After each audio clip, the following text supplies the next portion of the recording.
Oh, no off-screen intro this time?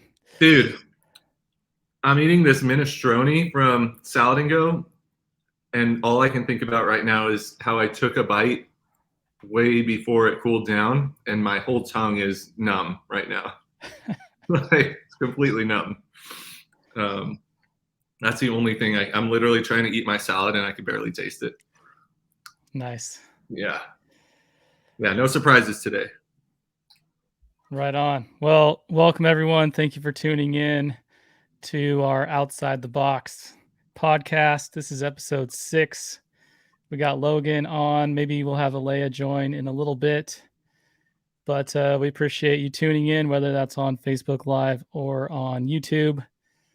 And today we're just going to have a little chit chat, get to know Logan a little more, get to know myself, tell you guys what we're all about with the gym, and see where this goes. So we do have a couple updates starting off. For the gym, we did get a new refrigerator with some NoCo.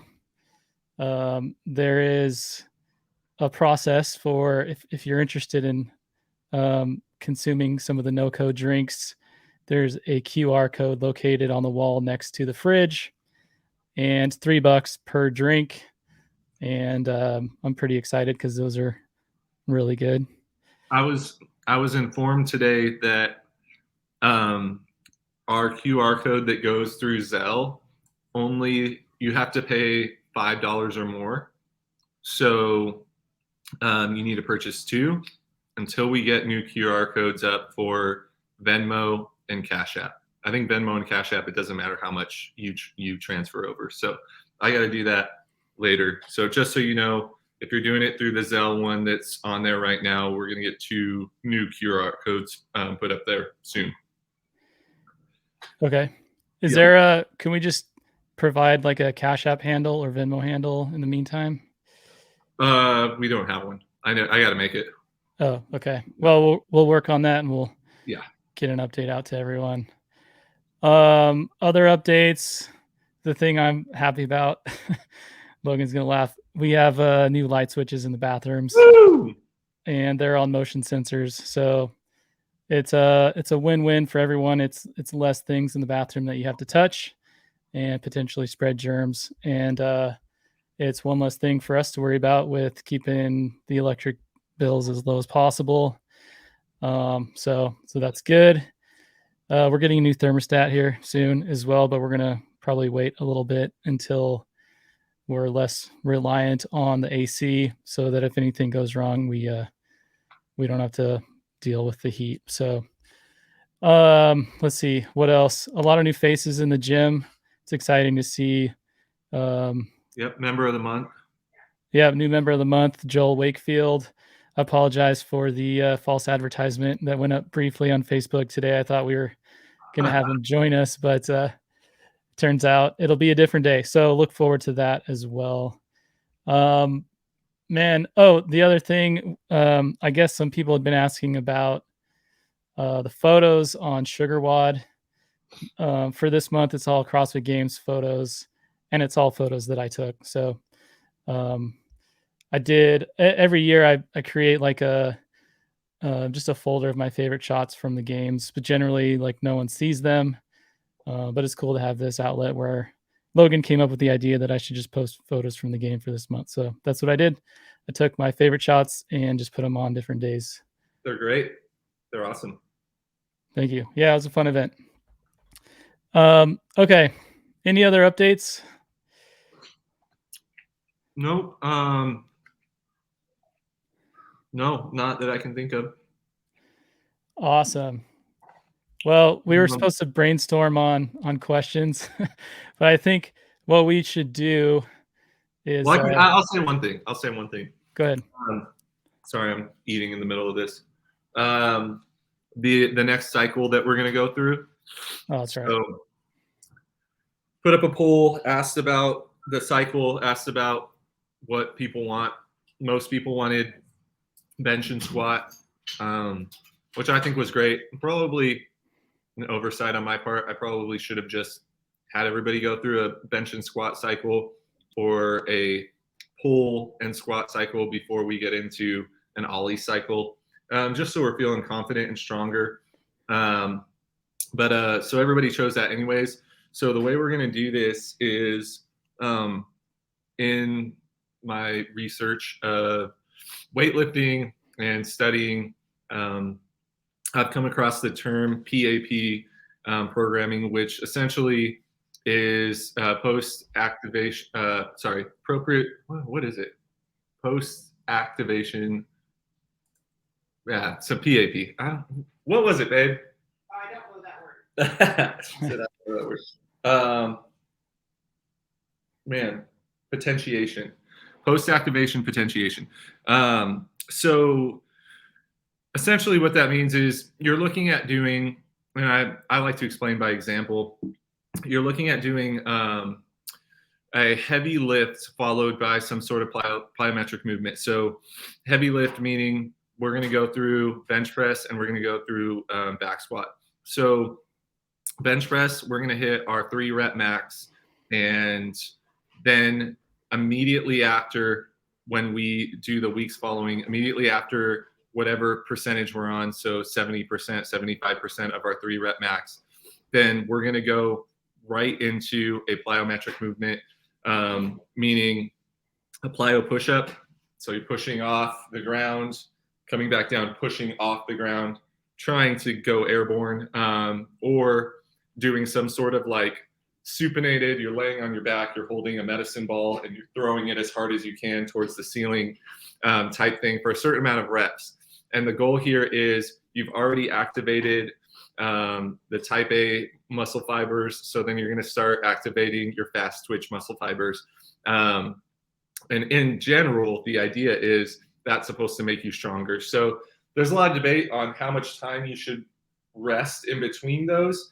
I've always heard that the time that you rest in between has to be fairly short in order for you to just take advantage of what your body's doing in that moment.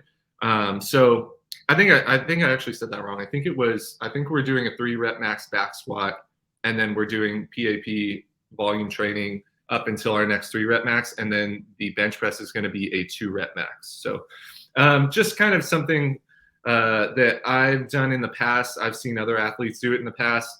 It works better for more trained athletes. And not to say that people just starting out can't get anything from it, but more trained athletes know their percentages. They know they actually push their body to the limit when they're doing their rep max at the start of the cycle. So they're actually getting a benefit from it later. But just a thought, I was like, man, we should really implement that. That's something that I feel like people implement a lot, athletes implement a lot, and I want to do it. So we're going to give it a go. We'll see what happens. We'll see what the results are in 7 weeks. So if I understand that correctly, what we're saying is, like, when you're doing a 3 rep max squat, it's pretty heavy, it's pretty slow, and it's pretty like draining on your central nervous system. But you're going to follow that up with like a set of like box jumps that are more explosive, obviously like body weight or lighter weight. And the idea is to engage a separate type of muscle fiber to increase the overall stimulus. And we're going to switch that up too. So like the first 2 weeks will be squat jumps after the back squat. Then after that, we'll go into jumping lunges after the back squat, or maybe even single leg. You have one leg up on a box, the other leg is on the floor, and then you press through the box and jump as hard as you can straight through the ceiling, essentially. Brent might make it through the ceiling. So that's actually bust up our ceiling, but that's the goal. And then rest after that. There's been some debate on like, do you do your back squat and then rest 3 minutes so you're not super fatigued for your plyometric movement, and then do you rest another 3 minutes? And people have said that 3 minute mark is kind of where the sweet spot is, although that takes a long time, right? In order for us to do one set of 3 back squats and then rest 3 minutes and then do a set of squat jumps and then rest 3 minutes. And we're doing multiple sets of that. You're looking at 7 minutes per one full round of that. And if you're doing 5, you're going to take up 35, 40 minutes. So they say that if you can only rest about 1 minute, that's kind of the goal. So, and I honestly, I want to go right into it. I want to do, we hit our back squat and then you catch your breath and then you're right into your plyometric movement. And that's how I've always done it. I've always done bench press, heavy set of 3 to 5. Right when I rack that thing, I turn over, and personally, I don't even go to a full push-up on the floor. I'm hands on the bench, so I'm at more of an incline, and I'm pushing off as many times as I can, as hard as I can. Not to total failure. I usually go to like, I don't know, 10, 15 reps, because you want to be able to then recover and then do your next set of bench or squats or whatever. So, yeah. Nice. That reminds me of another thing that I've seen people do in the bodybuilding space with bench press, where it's a similar thing. You do a set of bench. Usually in the bodybuilding, we're not doing like 3 rep max. It's more like 8s or 10s or 12s or 15s. But like in between sets, you're just like sitting there flexing your chest. So you kind of look like a jerk, but like it's supposed to bring more blood into the muscle and give you a better pump. So Yeah. So we'll combine them. How about that? Love it. Love it. We're all just going to be walking around the gym with like flex chests and quads. Nice. Yeah. Well, I'm looking forward to that. I think it should be fun. Yeah. Hopefully we see some massive increase too. Yeah. In our lifting. All right. I was going to give us a moment here to take a break for a word from our sponsors, but we don't have any sponsors. So,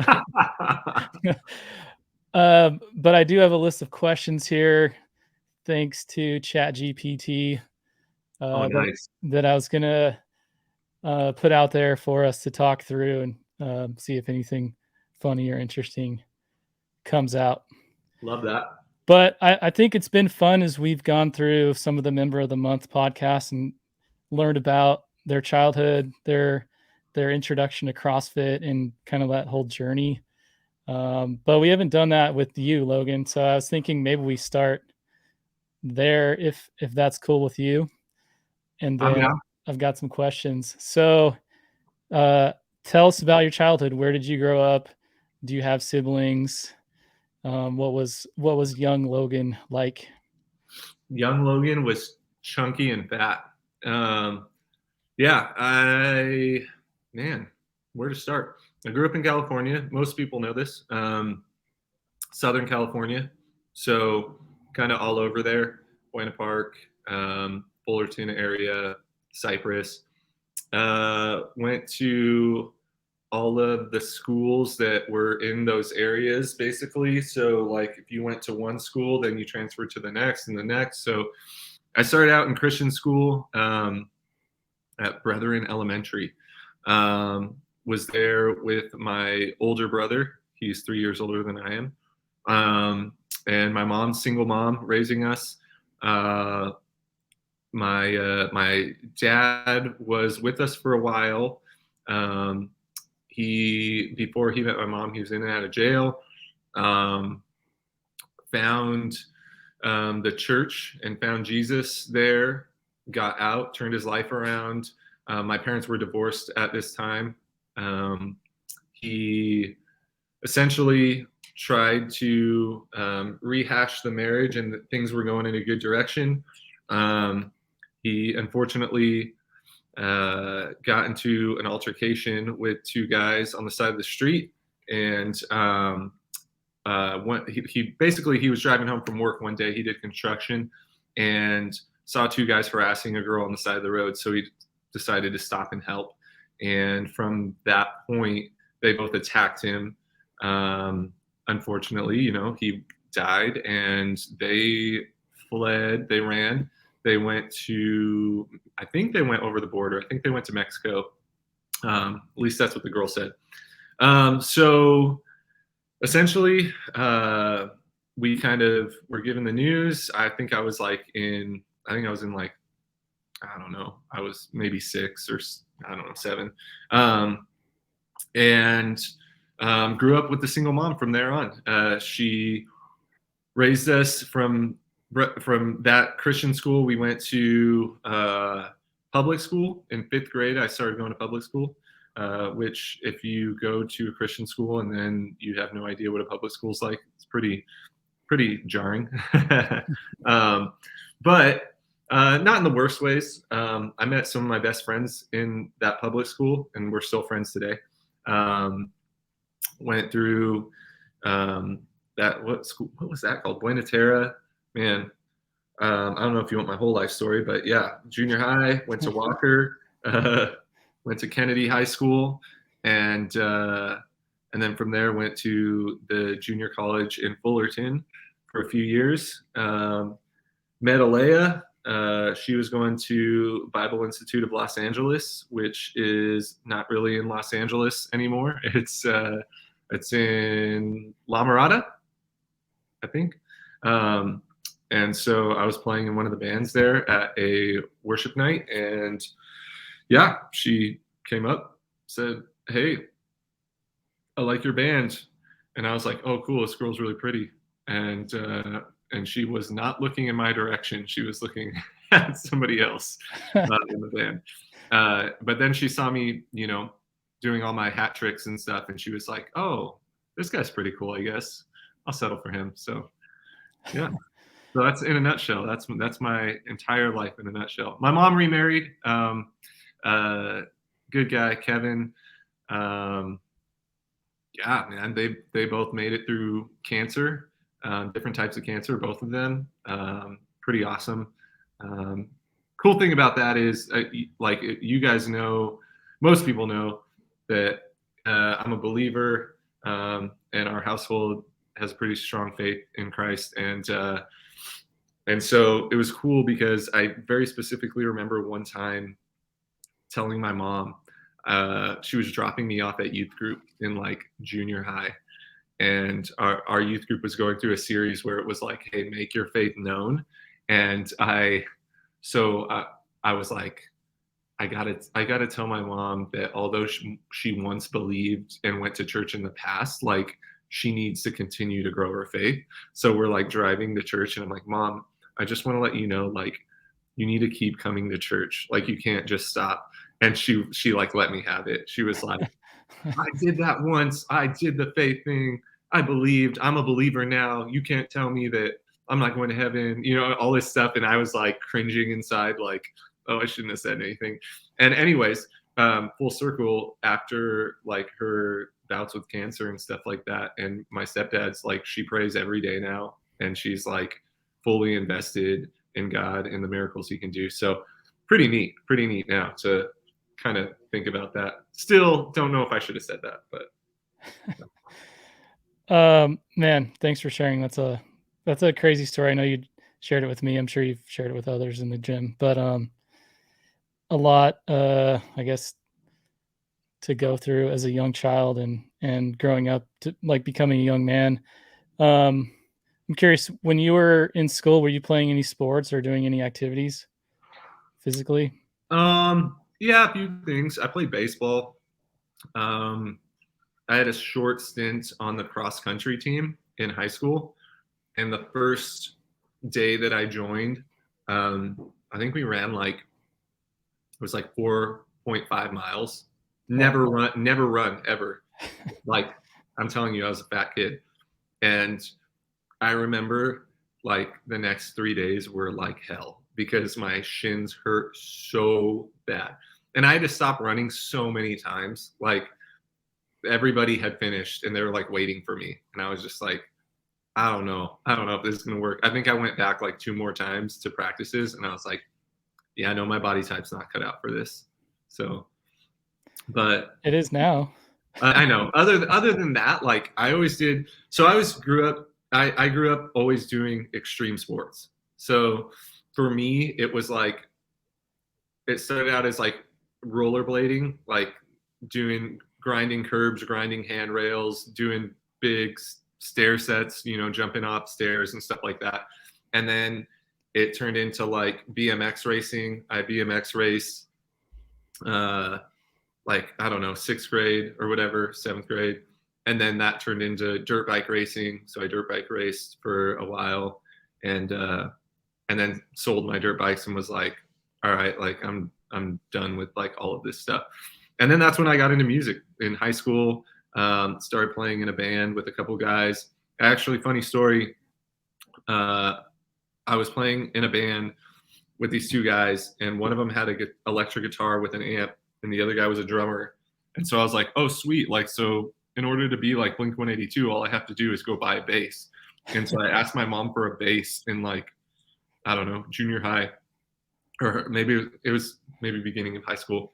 And birthday came around. We're at my grandma's house. I still remember it. And there was like a long package, and I was like, yes, this is it. I'm going to get my bass. And I like opened it up, and it was a Jackson electric guitar. And actually the model is called Dinky. It's a Dinky Jackson. And I was like, this is not a bass. And my mom was like, well, I know your uncle said you'll have more fun playing an electric guitar.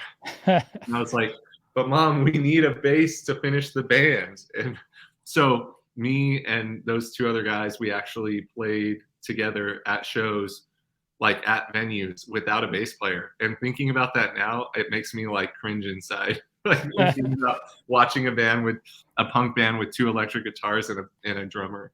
So terrible. Your first band is supposed to be really cringy, though. Yeah. My mom came to every single one of our shows, though. I think we sold the least amount of tickets out of every band every single time. And so our slot was the last one. And so it was like headlining. Yeah. It was like 3 bands, and then it was like the main event band, and then we were the band when everybody left. And happened multiple times. There was like 7 people in there, and my parents were in the back like, woo, that's my son. So, anyway, nice. Yeah. That's funny. You remind me of the first band that I was in was like a high school garage band. We had there's so many cringy elements to this thing, but like we had a full complement, like my friend Chris, who plays guitar and sings, good singer. And then Taylor and Josh, who would like switch off on bass and drums. Nice. But when we would practice, we'd have like the thing where someone would turn up their amp and then no one else could hear anything. So we'd all turn up our amps. Yeah. And by the end of it, it's like everything was at full volume. Mm-hmm. But we didn't have like we didn't have that good of gear. And I ended up buying like one of those Yamaha PAs. Yeah. And we would plug our guitars like through one of those Digitech pedals directly into the PA. Nice. So it was the worst sound ever. I also had a metal zone in there too. Oh yeah, for sure. I think I had a Boss DD, I don't know, whatever one, or what, I don't know what they were. The orange pedal. Yeah. I had a couple of those. DS1. I don't know if you. Yeah, DS1. I think that was it. Did you play sports? Yeah. So I grew up in Central California, like Fresno area. 2 older brothers. My oldest brother Jason played basketball, and he was like really good. So my other brother Charlie and myself kind of just grew up like following in his or trying to follow in his footsteps. So I played basketball up until I think sophomore junior year of high school.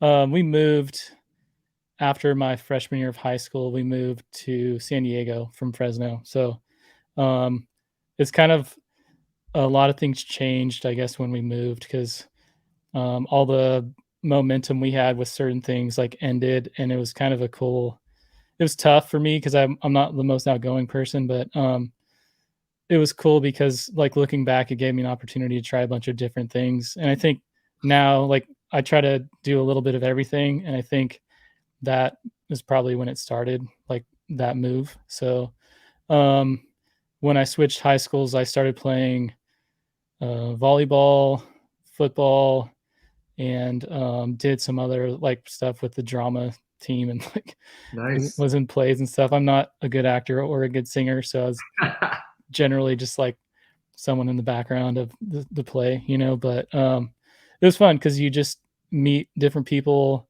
you know, have like various groups of friends, and it was fun. So, Cool. but yeah, so basketball, a little bit of football, and then volleyball. I wasn't like stellar at any of those sports though. So, but another part of that was when we moved high schools. We went to Rancho Buena Vista High School, which was where Coach Bergner was the weightlifting coach. So one of the, I think, junior years when I started taking weightlifting as my like PE class. So that's when we learned how to do clean and jerks and snatches. That's cool. And he was having people do like the concept 2 rowers for cardio and lunges and stuff like that. So it's kind of, that was before CrossFit was like a thing, but it was, I guess, my initial exposure to all of that. You got taught by the OG.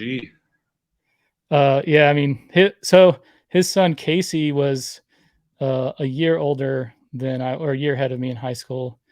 But he also played guitar, and I was learning guitar around that time. So I would hang out with him at lunch sometimes, and we would play like Sublime songs and try to teach each other stuff. But yeah, awesome. so it was a cool, like looking back, it was a cool opportunity. I wish I would have picked his brain a little more, but For sure. what are you gonna do? So how did you? Oh, I should have got a beer. I don't have any drinks. Well, I'm just showing you. My glasses are gonna get more intense every time, like the glassware that I use for whatever. Nice. And also my name on the screen, I think, is gonna get more intense every time. Nice. FYI.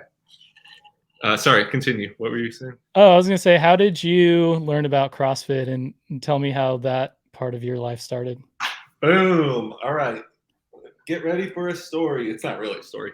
So we moved out here to Arizona, Alea and I, in 2012. It's kind of funny. I don't know if everybody knows every single part of this, but moved out here 2012, I think it was, essentially so that I could get a job, or not a job, but I could do a 1-year internship at CCV, the church. And so when we moved out here, that's what happened. I started a music internship there under Ben, a guy named Ben Gowell, Derek Logan, and Michael Olson. They were all super helpful in my unknowledge of music and helping me get to where I'm at today. But essentially, my goal was to get a job there and at CCB, or get a job somewhere where I could music direct and kind of lead bands and stuff like that. And so in the process, after my 1-year internship was done, Ben basically came to me and said, "Hey man, we don't have a music director position available right now at our church, but if we do make one in the future, we would love to hire you." And so he basically said, "Go out and get a job that you can like just, quit whenever you need to. Like go get it." I think he actually said, "Go get a job at a coffee shop somewhere." He's like, "Go get a job at a coffee shop, work that, and then if we make this position available, then we'll call you." And I was like, "All right." And so I started applying for jobs, and the first place that hired me was Mountainside Fitness. And so Mountainside Fitness was awesome. I worked there for like 3 years. Were you still chunky Logan at this time?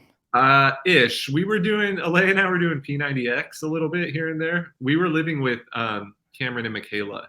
So when we moved out here, our friends, Cam and Michaela, who Cam designs everything for DV. He designed a bunch of the Hammer logo stuff. He's a good friend of mine. They had a spare room in the front part of their 2-story house on the bottom level that they let us have. And we kind of got the, bathroom that was for the living room or whatever. and they rented us that room for like super cheap. So yeah, we were living with them. We were doing P90X in their living room a little bit, and then yeah, I got that job at Mountainside. Worked there for a few years. While I was there, I started getting intrigued by CrossFit. I saw like Rich Froning and I saw CrossFit Games on TV, and they had one lifting. It wasn't even a platform. They just had one rack that had like support bars in case you were doing like front squats or back squats, and it was in the very corner of Mountainside. And they had bumper plates, but you weren't allowed to drop them from above your shoulders, so you could drop them at waist level. So I was like learning cleans, but like then dropping it back down to my waist and then letting go of the bar. And even then they didn't really like that. And there was no they call it core fit there. What their CrossFit area is called core fit because they don't want to get sued. But before that was even there, before CrossFit was on the rise, they were just like, yeah, you can have these like 6 bumper plates we have over in the corner of the room. And so I was just doing like overhead. I think I should send you a picture. I have a picture of me doing overhead squats with like, I don't know, it's like 205 or something. And those are literally the only bumper plates they had there. Like that was the most they went up to. But I had to do my overhead squat. And then when I was done, I couldn't drop it. I had to like bring it down to my waist and then like set it on the ground. But yeah, so then essentially Joe and Stacy Gallego entered the picture. My first weekend playing guitar at CCB when I was an intern was with Stacy Gallego. She was doing background vocals. And so I met her through CCB. And so I was kind of working with her while I was playing guitar on the weekends and she was singing. And then her husband, Joe, who just so happens to be named Joe, and he was one of the head dudes at Trader Joe's. Alea ended up getting a job at Trader Joe's under him. And so we realized the connection at some point, and he was doing CrossFit at Hammer, but he also had stuff in his garage. And so one day, somehow through me playing guitar on the weekend with Stacy, and then Stacy saying, hey, so you're starting to get into CrossFit. And I was like, yeah. She was like, hey, you should come over to our garage sometime and work out. We have a group that likes to work out of our garage. And I was like, all right, yeah, that sounds cool. So I went over there, and what ended up being my boss, Joe, from me working for him at Hammer, and then Eric, who was also my boss because he co-owned Hammer, but also he was like my coach. They basically had me come over, and they said, so you're going to do this workout. It's called Grace. And I was like, oh crap, I know what Grace is. And I think I did it at 115. That was the weight I went at. I didn't do it at 135. And I think it took me like 7 minutes and 30 something seconds. And for some reason, they were really impressed with that. They were like, wow, that was really good, man. Like, that was awesome. Like, you could be really good at this. And I have a picture somewhere. I should have sent it to you. I'm laying on the floor, and it's like the worst color combination ever. I'm wearing like a black shirt with like dark blue, like, I don't know, Target shorts and bright orange CrossFit shoes. Like, it's the dumbest outfit I've ever seen. Yeah, and I was like, man, that was tough, but I really loved it. And the funny thing was, Alea actually came and sat in the corner of the garage and watched me do it because she worked for Joe at Trader Joe's. So she felt like it was a conflict of interest if she was there working out, and she didn't really want to do it. So she just sat there and like watched me die. And but that was kind of like, that was when we started doing classes 3 days a week out of his garage. Actually, we called it the farm. And so Joe and Stacy, even when they weren't there, they would open up their garage. They would be like, the garage is unlocked. If you guys want to do classes. We're doing a normal class at like 5:30. And then we're doing a competitors class where the weights were a little bit heavier. The workouts were a little bit tougher at like 6:30. And the only stipulation was, and I was still working at Mountainside Fitness. So I would see the people, not like today, where you could see somebody walking down the street today wearing Nobles or wearing Metcons. And you could be like, oh, dude, like, you do CrossFit? And they'd be like, what's CrossFit? You know, like, everybody has the shoes now. But back in the day, it was like when you saw somebody wearing Reebok Nano 2s, like before there was like 11s and 12s and all these other Reeboks, like you would be like, that person does CrossFit because they know why they bought that shoe. They understand that the back part of the shoe is for handstand push-ups. Whereas most people, if you went, hey, do you know that what the plastic is on the heel of that shoe? They'd be like, no, I don't know. They're cool shoes. They're athletic shoes or whatever. And so I was working at Mountside, and I'm like seeing people walk in with like Nano 2s, and I would be checking them in and be like, hey, you do CrossFit? And like, you know, like kind of like a drug dealer, you know? hey, what do you know about CrossFit, huh? And then they'd be like, oh, yeah, I do it a little bit here and there. And I'd be like, oh, sweet. Hey, we do this free CrossFit thing at my buddy's garage. And I'm like, 3 times a week, 5:30, 6:30, you in? And people were coming, dude. We had a few people from Mountainside that would be like, yeah, I'm in. The only stipulation was that we did a small, like 3 to 4 minute Bible scripture, like I don't know what you would call it. Not even a devotional. It's just like we would say a Bible verse. We would pray before for safety, and then at the end we would pray and thank God for like the scores we got and keeping us safe and stuff. And that was the only thing. We're like, if you're cool with that, then come and enjoy free CrossFit. And it blew up. We had the 2 classes Monday, Wednesday, Friday. It was awesome for a while. And then Joe and Stacy and Eric Stewart, they finally came to us and they were like, hey guys, we're thinking about buying Hammer CrossFit. You guys ready to like move over there and join up with them? And we were like, yeah. So went over there, and yeah, it was wild. First person that ever talked to me at Hammer CrossFit is a part of Deo, and it is Chris Orr. Chris Nice. Orr, I walked in, I sat down on a bench, and Joe was kind of pointing stuff out to me like, oh, so that's the coach over there. This is this. That's where we do that. And I was like, oh, cool. And Joe stood up for a second, walked away, and I was standing there watching one of the classes. And Chris Orr walked up to me and sat down and was like, hey, man, you Joe's friend? I'm like, yeah. And he goes, oh, cool. You thinking about joining? And I'm like, kind of. I'm like, yeah, I've got my like L1. You know, I'm thinking about if he, buys this place, I'll probably end up helping coach here and stuff. And he's like, oh, cool. And then Joe walked up right as Chris was talking to me and was like, you know who you're talking to, right? I'm like, no, I don't. His name's Chris. And he's like, this is the Godfather. I was like, oh my gosh. And Chris was like, whatever. And to this day, I still refer to Chris as the Godfather. Nice. I see Joel wearing the farm shirts every now and then. Was there anyone else from Deo that was involved in the farm or like the early days of Hammer? Yeah, dude. Member of the month, Michael Carter.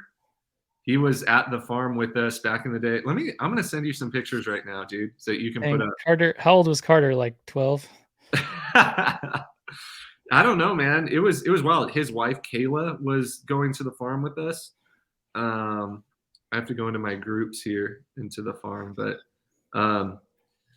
yeah, let me pull some photos real quick and send them your way. But All right. literally, yeah, we had Carter was there. I mean, obviously Eric Stewart was there. Cameron Smith came a few times. He was there actually quite a bit. Oh, this is when I was jacked. I got to figure out how I'm going to do this because I'm using the camera from my phone, so I'll have to turn it over to you for a bit. But oh, that's fine. I do have some other questions here. Yeah, fire them off. I'm saving a few of these photos. Courtesy of Chat GPT. So, love chat. I mean, from what you've shared in this discussion already, you've been through some challenges, some setbacks in life. And life, has a way of having its highs and lows. How do you maintain a positive mindset and handle challenges or setbacks in your life? Man, I don't know. I think it's interesting when you become a parent. It's different. It's like I feel like I personally, I don't handle challenges very well.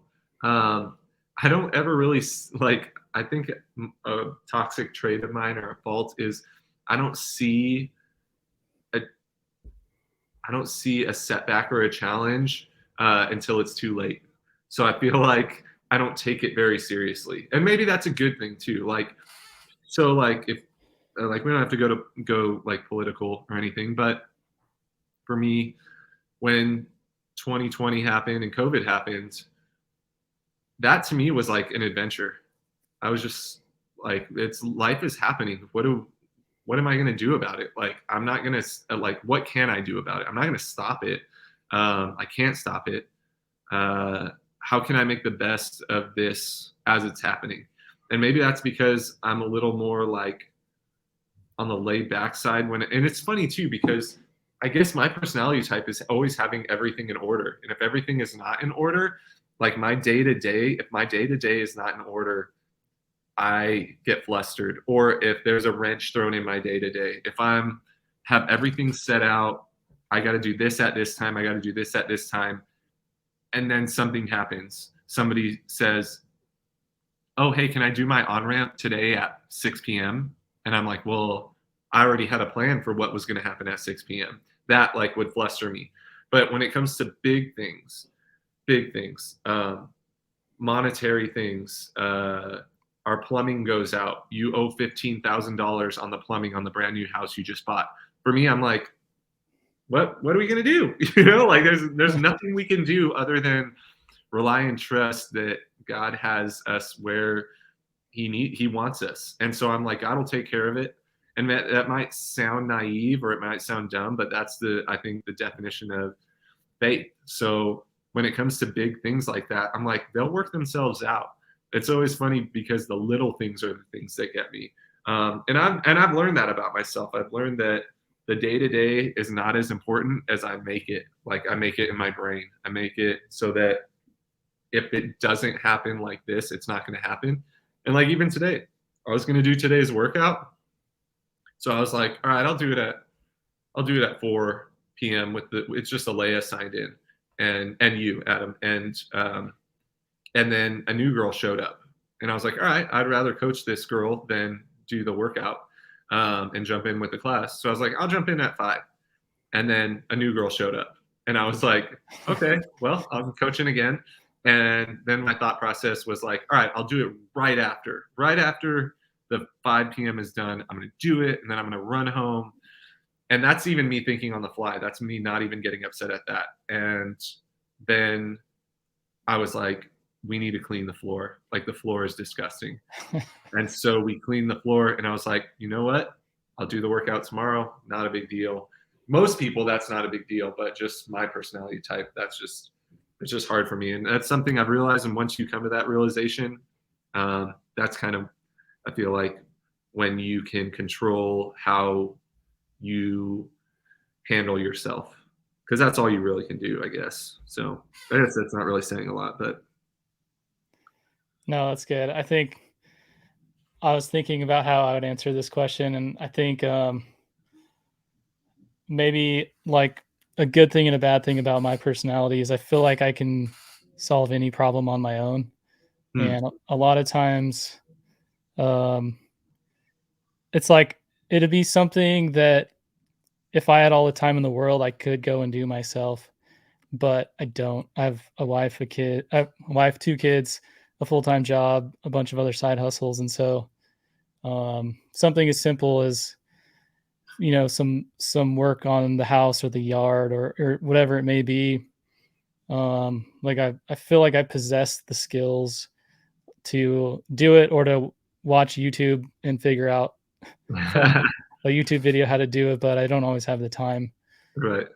So I think, but like other large challenges or setbacks, I think a lot of times, I don't know. I rely a lot on my wife and my mom for support, and then eventually I come around to thinking about everything I have to be thankful for. And you talked about like faith and prayer and things like that, and I think a lot of times as we're going through it, it's easy to forget previous challenges we've had, things we may have prayed for or prayed about that God was faithful to resolve for us. And so I think that's something I try to do, is just keep that perspective in my mind of, in previous situations like this that were challenging, um, we made it through, thanks to God, thanks to like our friends and family and others that helped us through. So thinking about things that you're grateful for helps, I think, as you're going through Yeah, some new challenges. So totally. um I sent those pictures your way, by the way. okay, I'm gonna ask you a question, move the camera to you, and then I'll figure out how to get the photos off my phone and onto my laptop here. So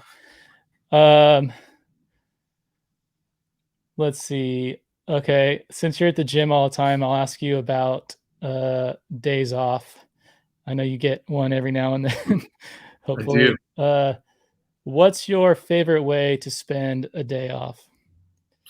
Oh man, a day off, dude. If I'm being honest, I love still working out. It's crazy. I talk to a lot of people when they go on vacation. They talk about how they don't work out while they're on vacation. Other than, I'll say this, let me throw out member of the month, Joel and Lisa. Lisa and Joel always, when they go on vacation, I almost know it's like clockwork. They message me and they're like, hey, can you write me like an at-home workout or a like hotel workout? And then I'll always text them right after. I'm like, all right, send me a picture. And they know exactly what I'm talking about. They send me a picture of the hotel gym or of what equipment they have or what outdoor space they have, if it's like a pull-up bar or whatever, outside. And then I'll write them like, a few, 15-minute AMRAPs or whatever. But for me personally, I love working out still, even when I'm not at the gym. If I have a day off, essentially it's going to be sleeping in. I love sleeping in. I'm going to go hit a gym somewhere, and then probably take a nap. And I personally do 2 workouts a day usually. It just makes me feel sane. They're always different types of workouts. So if I do weightlifting or bodybuilding in the morning, then I like doing CrossFit in the afternoon. Or if I do CrossFit in the morning, then I like doing more of a like steady state cardio, long workout, go on a run or something like that in the afternoon. But it just depends on what my day off is for. Honestly, usually my days off are scheduled for something. That's how like scheduled I am. So I don't get a whole lot of days off that are just like, oh, you don't have anything to do today. Usually it's like, all right, I took today off so that Alea and I could go to a concert on a date night or whatever, So, which we have coming up pretty soon at the end of the month. So, but that's it, man. Like there's not a whole lot of things that I do differently. My day to day looks pretty much exactly the same. If I'm not working out at DV, then I'm working out at Lifetime Fitness, doing bodybuilding stuff and doing the stair climber or something. So nothing crazy. Nice. Yeah, I've been doing 2-a-days. Like in the mornings I'll wake up. I'll either go on a Feels walk. good, right? Yeah, it feels awesome. I saw Jen Gal had posted a comment about the bro session from Thursday and how she wishes she could do too. And like that's what I do. I do. Yeah. I'll go for, like, we call them bro walks, where we just walk on the treadmill, either like an incline, or I'll just walk around the neighborhood. But also wake up early and do like bodybuilding stuff. So I'm learning that I like I'm like torn between bodybuilding and CrossFit, and I like bodybuilding because I feel like it makes my body look good. But I think, Logan, you've seen this where like I'll we used to go to Lifetime and I would do CrossFit with you guys like once a week, and you guys would just destroy me. Mhm. So I would look good, but I wouldn't be that fit. So I'm trying to like do both. But Anyway, all right. Let's see here. Let me say one thing. This is where Adam and I differ a little bit in terms of CrossFit and bodybuilding. I feel like CrossFit can get you looking good too. Although I will say this, you can't do CrossFit without doing bodybuilding, and you can't do bodybuilding without doing CrossFit. And that's where I think we both agree. And that's why in our gym, we have a lat pull down and a row machine. Because if you go to any other CrossFit gym, most other CrossFit gyms, you won't see that there. Oh, yeah. This is jacked Logan. Whoops. How do I move this around? So this was CrossFit Logan when I was just solely doing CrossFit. I think I was doing CrossFit twice a day. I was doing Ollie in the morning and then CrossFit at night. And then I was eating like next to nothing. Look at Carter, man. Look at Carter. Yeah. So the funny thing is if you see these pictures with the trophy is something. Oh, that was Grace. That was I think I still have that shirt. It's a band called Finch. Those shorts are navy blue. I had high socks on. These are These are Target shorts. Yeah. And dude, that's been a theme for you. Dude, I'm wearing some right now. Yeah, and orange shoes. By the way, my Grace time was 5:40 in that picture at 1:15. Look at that. Look at Alea. Look at that overhead squat. Dang, that's good. That's good form. Good position. Still looks good. To this day, it looks like that. In the garage, man. Yeah, we used to stretch in the street. Sometimes we would do walking lunges down the street with barbells. Man, we got Misty and Joe in there. Yeah. So back to your point on looking good. I agree. I think like you said, bodybuilding, some of that stuff can be a part of a good CrossFit program.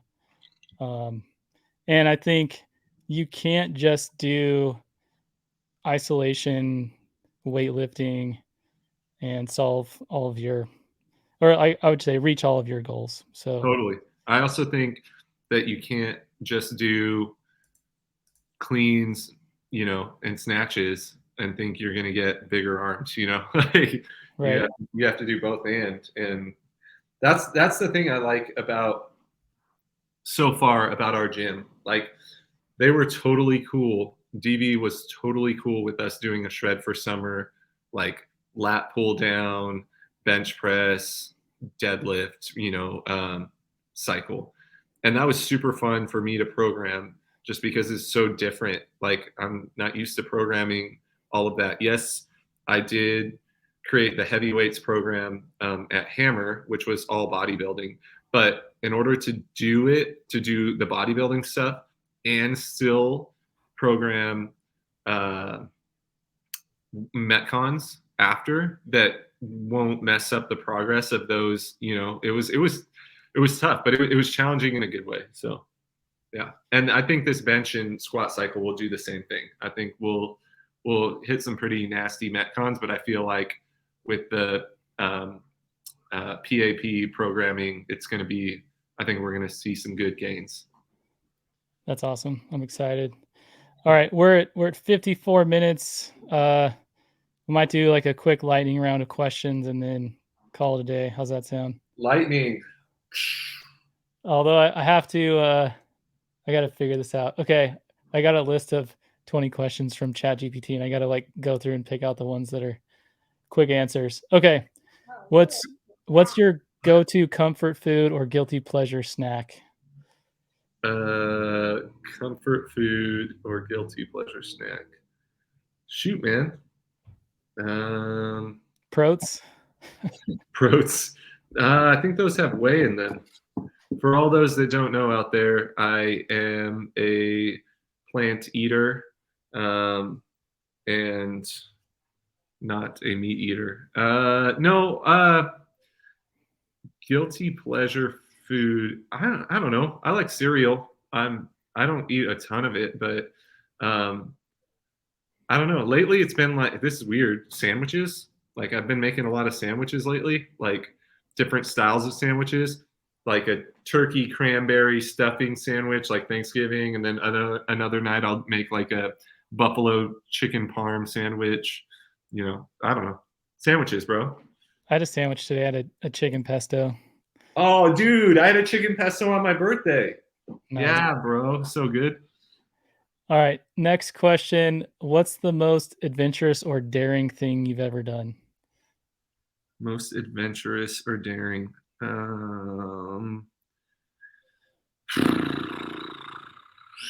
Shoot, man. These aren't really lightning questions, but I don't know sorry. what. I don't know what. Lightning questions are like, what's your What? favorite book? Oh yeah, yeah. That's my biggest fear too. We went to Alaska and we walked with the grizzly bears out there on the Russian River, like literally 20 feet away from you. They could run up to you before you realize it and just tear your head off. That was the Those things are most. huge too, right? Yeah, that was the most like exhilarating, and like I'm literally shaking because like they could run over here and kill us. And that's my biggest fear, is getting mauled by a bear. By the way, if you've never seen The Revenant with Leonardo DiCaprio, watch it and watch the scene. You'll know what I'm talking about. All right, what's next? Are there any travel destinations on your bucket list? Oh If yeah, so, where? Sweden. Sweden is one. I would love to go there. Um, Honestly, I've never been to Hawaii, so I'd love to visit Hawaii, any of the islands. And I wouldn't mind going to Canada, honestly. I don't know why. I just wouldn't mind. And a lot of the states, Montana, I would go to Montana. And I've never been to uh, the redwoods in, where's it at? Northern California? Where the Mhm. redwood, what's it called? Redwoods? Redwood City? Or no? Uh, Yosemite. Yosemite. Oh, yeah. Yeah. Yeah. Dude, So, that place is awesome. Yosemite. yeah. Okay, is there a book, movie, or song that has had a profound impact on your life? Book. I've always been a fan of The Giver. It's one of my favorite books. Easy read. Um, Honestly, if I could be totally honest, um, there's a book by a pastor named J. Oswald Sanders, called Spiritual Leadership. One of the best books. If you're looking to make your life better in the most easy and natural way possible by turning everything back to God, that is the hands down the best book I've ever read. Um, oh yeah, Alea's giving me pointers right now. Name of the Wind. If you're into like Lord of the Rings type books, there's a book called Name of the Wind. That's the only book that has made me cry. I cried twice in that. There's two. Let me just give a quick synopsis. There's two books out right now. The third one, Patrick Rothfuss, the author, is still currently writing. I'm hoping he doesn't die before it's finished, because he's not the healthiest dude. He kind of looks like a hobbit. He has a giant beard. Um, and he talks about like he never finished college because he likes taking so many courses. So he knows so much about everything. So when he writes in his books, he's writing about one specific topic, like playing lute, guitar. And as a musician, you're like, dude, he gets it. He knows what it feels like and it sounds like, and it like resonates in your soul when you play something. And it's only because he's taken guitar classes and lessons in college, but he's not like a master in it. So he's like a master in none, but he knows everything. Anyways, so that he's still writing the third book, and each book is a day long. So every single book, it finishes at the end of the day, and then the second book picks up on day two and ends at the end of day two. They're fascinating. And then yeah, I think I can let all music get to me, so I'm not going to answer that one. There's a ton of songs that I love, so yeah. Anyways, Right on. All right. We'll finish up with this last one here. Let me find it. Oh, okay. Is there a piece of advice or mantra that you live by in your everyday life? I wouldn't say I live by it, but it's something I heard a few months ago. I think my buddy Jason posted it on his social media, but it said something along the lines of, everybody says that they'll die um, for their kids any day, like in any moment. And they were like, and then it said, but you would die for your kids every day, but would you live for them every day? And that to me was like really astounding. Like it opened my eyes to like, oh crud, dude. Like I would definitely take a bullet for my kid or step in front of a moving car for them and push them out of the way. But like every day would I wake up and decide to choose to like better myself for them while I'm still here on this planet. So I thought that was pretty cool. It's something I think about pretty frequently. One thing that I like to do, and this is just a side note, but it's something, and if you hear this and you're listening, and it's something that's kind of cool to do, and it's very profound, at least it was for me. Somebody at our wedding came up, and we were sitting at the head table, and we had just started eating dinner, and everybody was eating dinner around this. And I've probably told you this already, but they walked up and they were like, "Hey, just take a moment to look around this room, because at no other time in history will all of these people that know you in all of these different ways ever be in this same room at the same exact time." And so before we started eating, we just kind of set down our utensils and we just kind of looked around the room at like family, and then like friends from church, and then other friends we knew from other places, and so on. And it was really cool to like see all of that. So whenever we go to weddings, I'm the cheesy old guy that goes up to the young couple, and I just like, go up to their table. Like nobody's supposed to approach the table yet. And I'm just walk up and I'm like, "Hey guys, can I just tell you something real quick? I'm this old guy, but I've got this sage wisdom." But I always tell people, I'm like, "Hey, just take a moment to just sit back and like take in this moment for 1 minute, just 1 minute, like 60 seconds, pause, because everything's going so fast. Just pause and look at everything that's happening right now and realize that everybody's here for you." And I don't know. So I've always thought that was really cool. So that's something I think about a lot too. That's awesome. Yeah, you shared that with me. I thought it was cool. Yeah. And what you talked about previously, I'd had a similar thought, or I forget where I heard it, but it was like the idea, if you're willing to die for your wife or your spouse or your kids, like that's going to like the full extent, but then you should keep that mindset, because sometimes they'll ask you to do things that you don't want to do. But like if you're willing to go to the full extent, then like this small incremental step like shouldn't be that hard. But just being an immature dude sometimes, like that Yeah.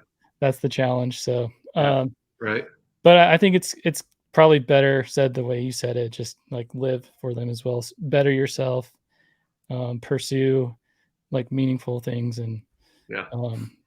provide a good example. So we should probably end there. We're at a minute 5, but Sweet. this is fun. Yeah. Thank you for sharing all of your story. And thank you, everyone that's either watching now or watching in the future. Thank you for tuning in. And I don't know, Logan, you got anything else before we close out here? I've talked too much. All right. Well, we'll close out here. Thank you so much again. And we look forward to seeing you all in the gym. Thanks, guys. Bye.